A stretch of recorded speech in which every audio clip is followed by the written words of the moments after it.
অনেক অনেক দিন আগের কথা।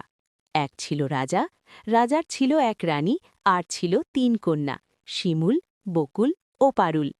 তিন কন্যাকে নিয়ে রাজা রানীর বেশ সুখেই দিন কাটছিল। রাজ্যেও ছিল সুখ আর শান্তি। রাজা একদিন গল্প করছিলেন, সঙ্গে ছিল রানী আর তিন কন্যা।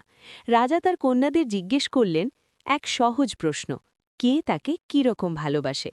বড় কন্যা শিমুল সে জবাব দিল, প্রথমে বলল, বাবা, আমি তোমাকে চিনির মতো ভালোবাসি। রাজা একটু মুচকি হাসলেন।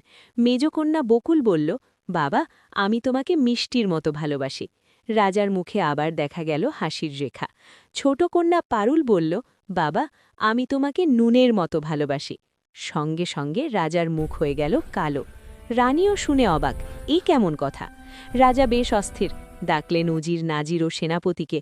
হুকুম দিলেন, ছোট কন্যা পারুলকে বনবাসে দাও, তাকে গভীর জঙ্গলে ফেলে দিয়ে এসো।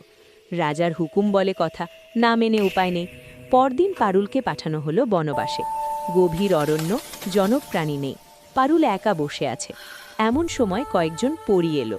পরীরা বলল, এই বনে তুমি একা কেন? পারুল সব ঘটনা খুলে বলল।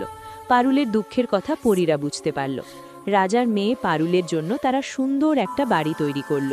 ফুলের চারা এনে একটা বাগান বানালো। বনের পশু পাখি এলো রাজার মেয়েকে দেখতে। হরিণ এলো, খরগোশ এলো, ময়ূর এলো। তারাও রাজার ছোট মেয়ে পারুলের দুঃখ বুঝতে পারল। তারা পারুলের জন্য এনে দিল নানা ফলমূল। পরীরা এনে দিল মজার মজার খাবার। গভীর অরণ্যে পারুলের দিন কাটতে লাগলো একা একা। মনি তার অনেক দুঃখ, মা নেই, বাবা নেই, বোনেরা নেই। একদিন রাজার খেয়াল হলো শিকারে যাবেন। রাজার খেয়াল মানে সহজ কথা নয়। উজির, নাজির, পাইক, বরকন্দাজ নিয়ে বেরোলেন শিকারে। শিকারের খোঁজে ঘুরতে ঘুরতে পৌঁছলেন সেই গভীর অরণ্য। রাজা তখন খুবই ক্ষুধার্ত। সবাই দূরে দেখতে পেল একটা সুন্দর কুটির। সেই কুটিরে বাস করে এক সুন্দরী কন্যা। রাজার লোকেরা তাকে বলল, রাজা খুব ক্ষুধার্ত, তিনি খাওয়ার ইচ্ছে জানিয়েছেন।